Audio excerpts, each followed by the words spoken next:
So I'm going to do a shameless plug. This book is downstairs. It's for sale. Nancy went to Overland Park, got a couple of copies of this. So if you're looking for it, and CDs. All right, that was it.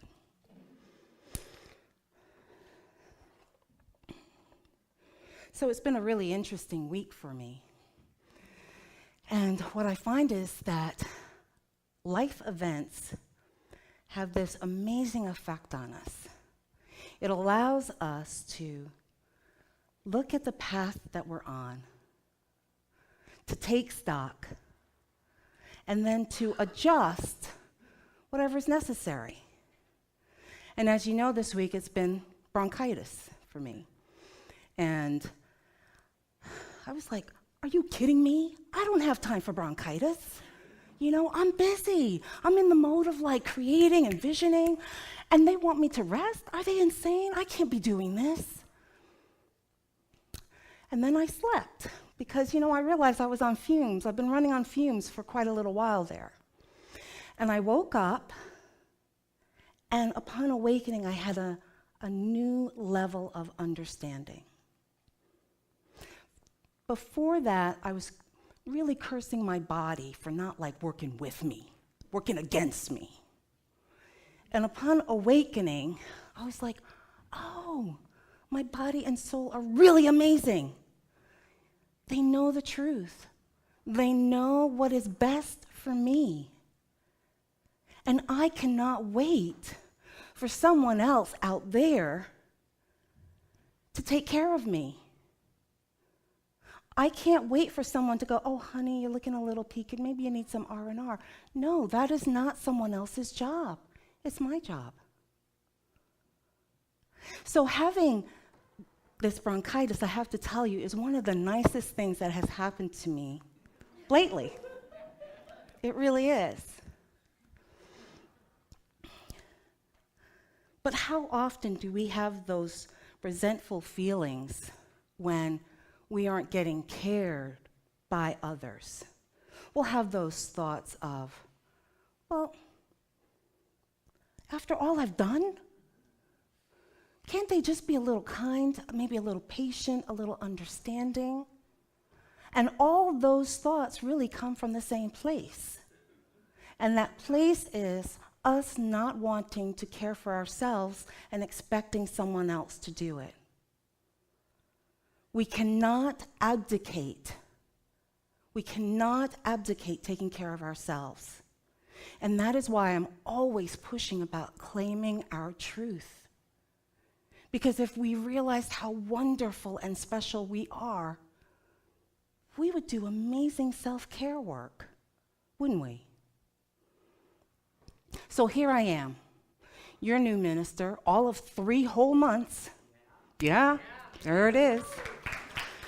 Thank you. And I came in really very clear on who and what I am. Who and what I am. And then the business of church ministry took over. And before long, I realized I'm overextended. What a surprise. I am grappling with residual trauma that's within this congregation. Did you hear that? Okay. I'm leading some folks who really don't want to go anywhere. And I'm working really hard to prove to you that you can trust me, because I walk with authenticity and integrity. And then bronchitis hits. I'm sorry, this is just popping a little bit, so I'm going to move it out and see if that makes any difference. And it gives me a chance to really clarify and reclaim the truth of what I am. Meaning the first thing is, I don't need to prove my worth. I don't need to prove my worth because I am, period. Now, I wouldn't really put anything else on that, but since I'm here doing a talk, I figure I'll clarify a little bit. I am the only begotten one who is coming to a realization of my relationship with allness, with God. I am. There is nothing to prove when I claim that as my truth. Second, being overextended, well, that's my choice, isn't it? It is my decision to be overextended because I am coming from a false belief that I have to prove my worth, and it's my job to make sure everyone at Unity of Lawrence wakes up to the truth of what they are and be successful. Ooh, well. Oh. Well, with that belief, no wonder I'm trying to do these superhuman efforts and trying to manage it all myself. No, that's not accurate, and no, that is not my truth. Because the reality is, this is our church. This is not my church. This is our church.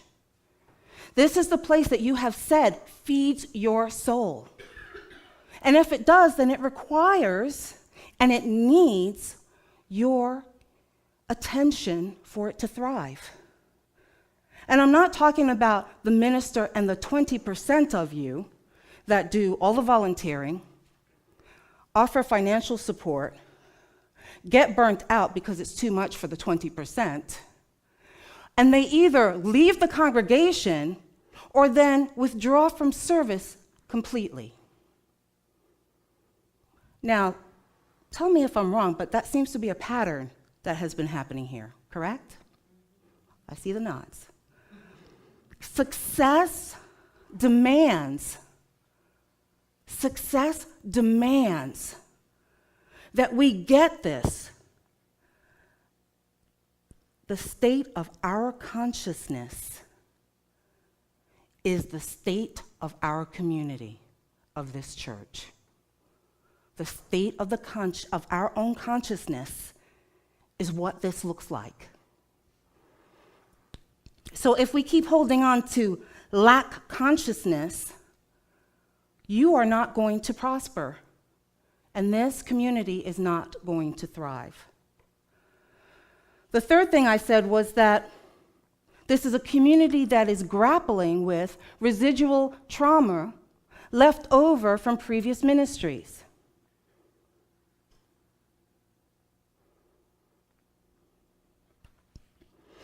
How do I know this? I say this because I freely give spiritual counseling, and many of those sessions, the time is spent on talking about the Lawrence past, what happened in the past at Lawrence. I hold meetings in the attempt of getting us to function as one entity and to develop ministries that are cohesive, and often there are tirades about what happened with previous ministers or people or ministries. Now, I got to tell you, I am not saying that you cannot rant when you need to be clear what you're feeling and the story. But what I am saying, if the wounds are 3, 5, 10 years ago, then the question is,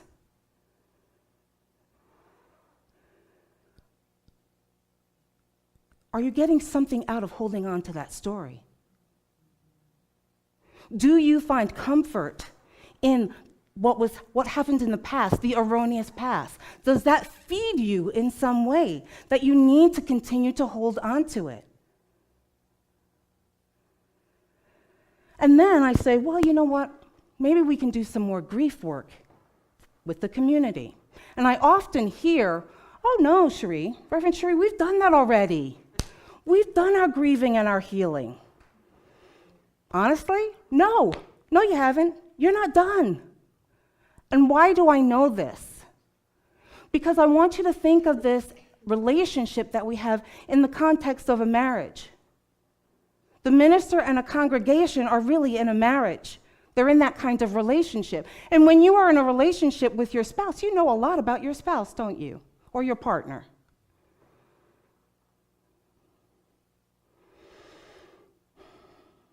And so by hiring me, you have made a proposal to me, right? You've proposed to me, and here I am. And now I am sharing the bed with all the ghosts of your beloved. Ooh, that doesn't work, and I gotta tell you, it's kind of creepy. A little creepy. Grief work does not happen with one workshop or one book study group. Grief work is a spiral process. It's a spiral process. So you follow the spiral, there's some forward motion, get some momentum, and then there'll be some regression, and then there'll be some momentum again. And then you come around that circle again and you think, well, wait, I've healed this already. I've healed this issue. But here it is, up to the surface once again.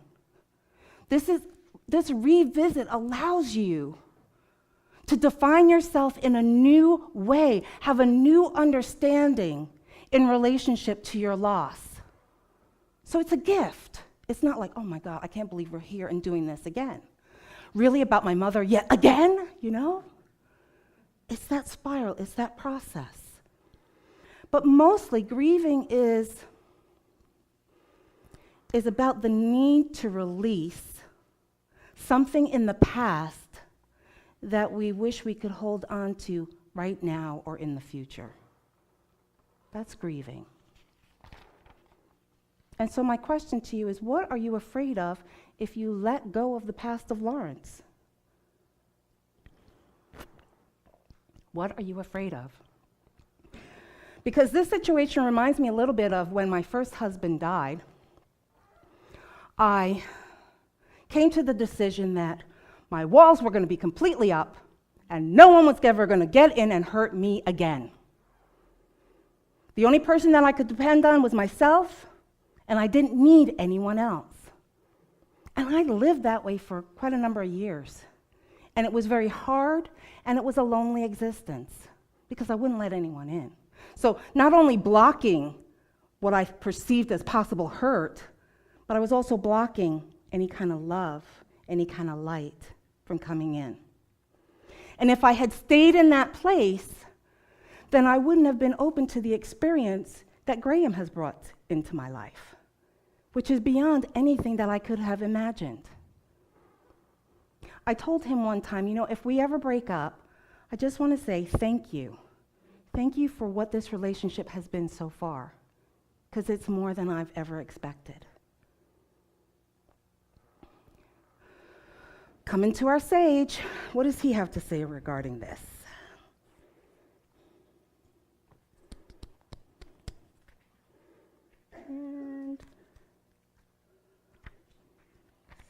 Okay. No one can ruin your life. You are always responsible for the way you accept the things that happen to you. The incident is external. The reaction is always your own. And all that really counts is what is happening within you. So are you willing? Are you willing to release the past? Are you willing to forgive yourself? Are you willing to forgive others? Are you willing? The fourth thing I said is that I feel like I'm leading some folks who don't want to go anywhere. And sometimes it feels like I'm running ahead and I'm saying to you, look at all this stuff that we could be doing together. It would be really amazing. And I turn around and no one's really hanging out with me. I'm like, ah. And then I realize, well, of course not. Of course you're not behind me because you don't trust me. Because you don't trust me yet. It's impossible for me to lead if you're not able to trust your leader, your spiritual leader. So if you are waiting for me, to somehow morph into one of the previous ministers, it's not going to happen. If you are waiting for me to become some, I don't know, demagogue, that's not going to happen. If you're waiting for the shoe to drop because you've seen it and experienced it in the past, it's not going to happen. I am Cherie, human, so I'll be making some mistakes, but able to say, "Ooh, that was not a good one." Divine, always coming from a place of love and consciousness and holding the knowing of the truth of what you are. But I know that I cannot continue to pay the price of what has happened in the past. Did you hear me? I cannot continue to pay the price of what has happened in the past. Take a deep breath, everybody. Release. One more. Deep breath. Release. And I want you to just close your eyes for a moment. And I want you to go within. And I want you to ask yourself this question. What is the worst thing that could happen if I trust Rev Cherie? What is the worst thing that could happen if I trust Reverend Cherie? Don't censor yourself. Just let it all come out. Let it all come out. No censoring. And at the count of 3, what I'm going to ask you to do all together is just shout out all those things that came in your mind. 1, 2, 3. Shout it. Okay.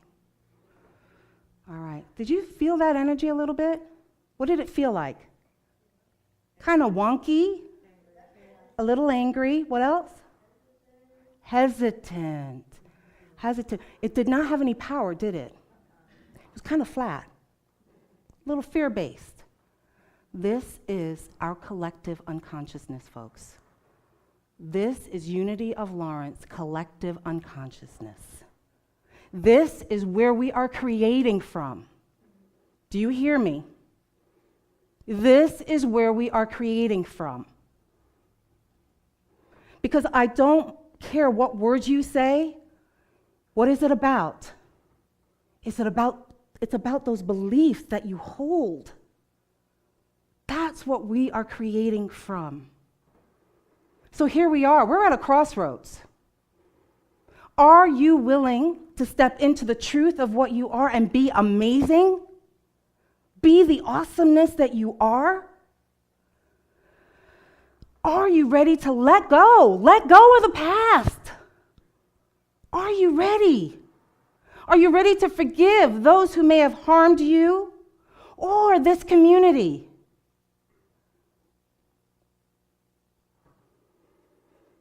Because if you're holding on to hurt and pain, you cannot generate prosperity from that.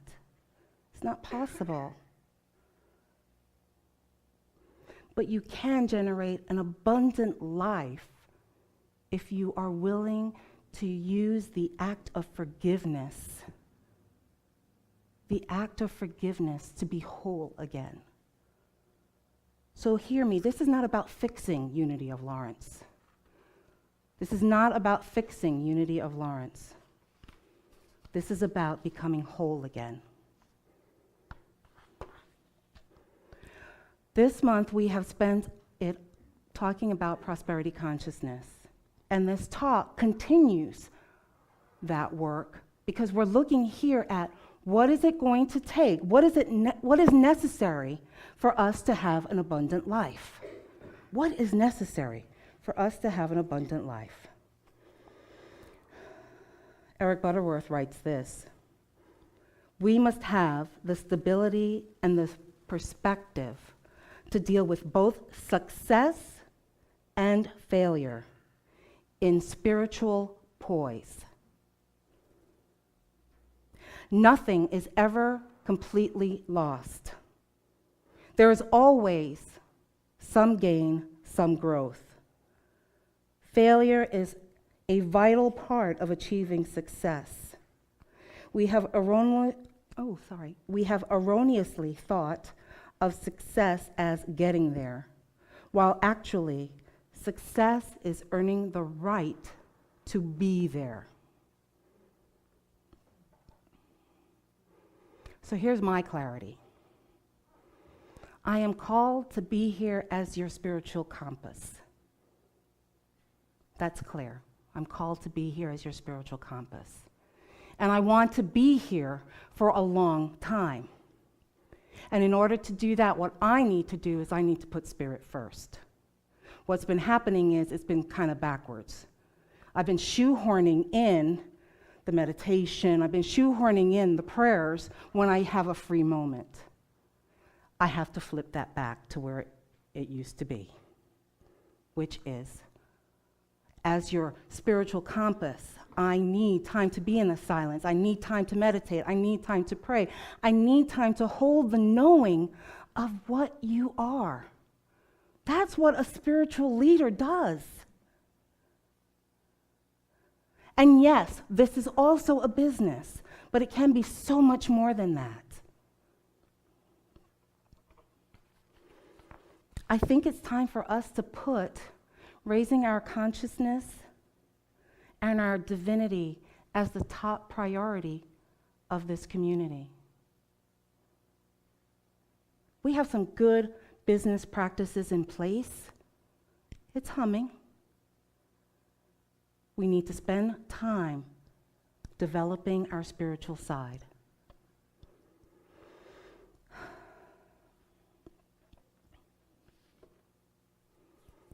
So, in order to help me, we are in the process of hiring a part-time admin assistant. Polly has been really generous in doing a cost projection analysis for us that we can, have my salary and the admin's salary carrying. There's a little concern, but we're holding that we can make this. The person will be here 15 hours a week at $10 an hour, and I'm hoping that we'll be starting next week. So that is going to help me tremendously.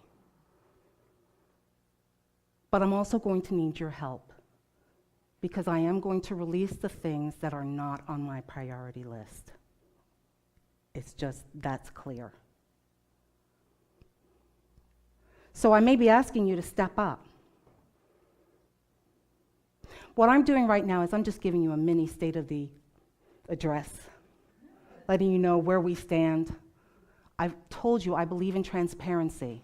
That is my function, to be transparent and clear. So, as a community, if you have decided to make the choice to be a healthy congregant in this community, then there's some things that are coming in place to support you. One of the big ones is the Martha Creek Weekend. Martha Creek, I look to her as a mentor, but she is really like high profile. Unity churches search for her, seek her out. She's got a 2-year waiting list. A 2-year waiting list. They pay her big bucks, they pay her flights, they pay her accommodations. She's treated like the goddess that she is. Gotta tell you. This woman is coming here June 11th and 12th on a love offering basis. Did you hear me? A love offering basis. So I am using that connection. She's coming here because of my connection to her. So I want you to show up. I want you to show up. I want you to be open to this shift, because if you're looking for tools on how to alter consciousness, if you're looking for a new wording and way of stepping into the world, this is it. This is it. The first workshop she's doing is Saturday the 11th, 1 to 4 p.m. She's going to be talking about how do we develop courageous patterns of relating, learning how to focus on strengths and cultivating options for the future, boosting the confidence in responding to life's challenges. Gain the skill and mastery of staying present during difficult times. That is not a strong suit of us Unity folks. Staying present during difficult times. And then on Sunday, she is going to be doing the service on Sunday here at 11 o'clock. And then we're going to have this amazing potluck that I know is going to happen. And then she's going to do a 2-hour workshop afterwards that is based on the Byron Katie work. Loving what is. Loving what is. So